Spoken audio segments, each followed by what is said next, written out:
How's it going, everyone? My name is Graeme and welcome to Two Left Thumbs. I haven't done a proper channel update video in quite some time, so I wanted to spend a little bit of time just talking to you guys about what's been going on. I think I prefer playing games with friends, but one thing that kind of happened when I introduced the Graeme Games aspect to the channel is I learned that it could be pretty fun to play games by yourself and that I only have to rely on my own schedule, which is a really big positive. Coordinating everyone's schedules has always been a bit of a challenge, but September is generally a pretty busy time for people.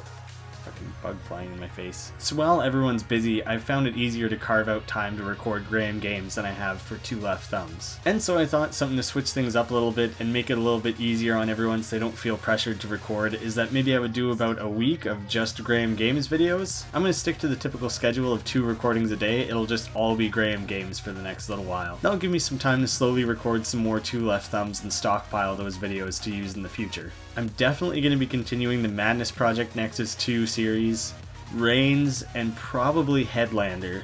I've definitely had fun playing Run Gun, Jump Gun, 10 Second Ninja, and Good Night Story, but I hesitate about which of those is actually worth continuing. I'd like to hear from you guys, and maybe you have a preference between any of those series which you'd like to see more of. Or maybe you'd like to see me mix it up with something totally new. I could go and find some just random other games in my library. I could go on Game Jolt. Unbox just came out, that looked like fun. That's something I might be interested in checking out. Let me know between those 3 series I mentioned if I should continue any of those or just drop them and pick up something new. So that's kind of the roadmap of the channel for the next week or so. About a month ago on Twitter, I issued myself this 1,000 subscriber challenge that I was going to give myself 2 months to try and hit 1,000 subscribers. It's been about a month since then and we've got 100 subscribers, which is really awesome. That's nothing to turn my nose up at. That's incredible. I've been just ecstatic with the growth on the channel. There was a time not too long ago where once a week I would get 1 or 2 subscribers and just be high-fiving myself, fuck yeah.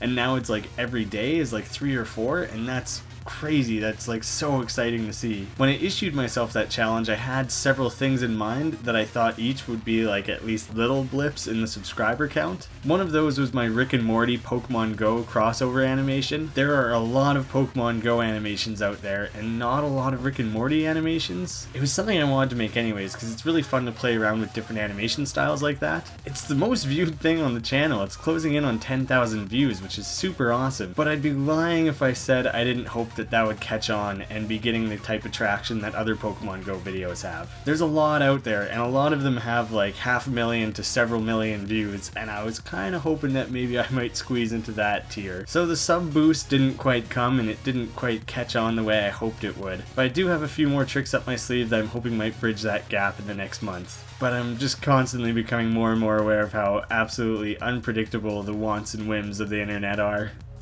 It's just a beast, I suppose, I'll never truly tame. Speaking of that Rick and Morty animation though, I actually snagged a weekly 4th prize over on Newgrounds.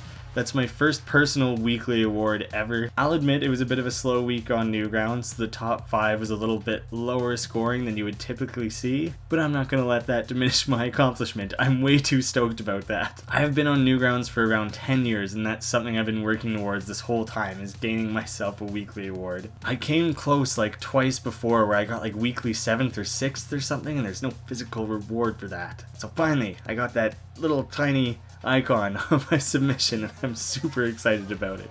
Other just quick channel news and updates. When I started making the thumbnails for this channel, I started with this basic colored background and this little checkerboard pattern along the top and the bottom, and then there's just a character and the pictures of the people who played. Very Game Grumps-esque. And so I've been making an effort to improve on those a little bit. I'll have a couple examples of what they used to be and what they are now. I'm doing away with that always checkerboard pattern. I'm experimenting with some different styles of backgrounds and art and mixing and matching things a little bit more. But I'm still sticking with the teal and purple for the Two Left Thumbs and Graeme Games color scheme. I think so far things are looking a lot sharper and I'm hoping to improve on that a little bit more in the future. You guys will have to let me know if you notice and if you think it's actually an improvement. I started hosting this week on Newgrounds over on the official Newgrounds channel. It's something that started out over here, and once I talked to Tom Fulp, we agreed it would be worthwhile to move it over to the official Newgrounds channel. And that's easily the most often that I've been in front of the camera on YouTube, and so a lot of people are seeing my face for the first time and then they're comparing it to my little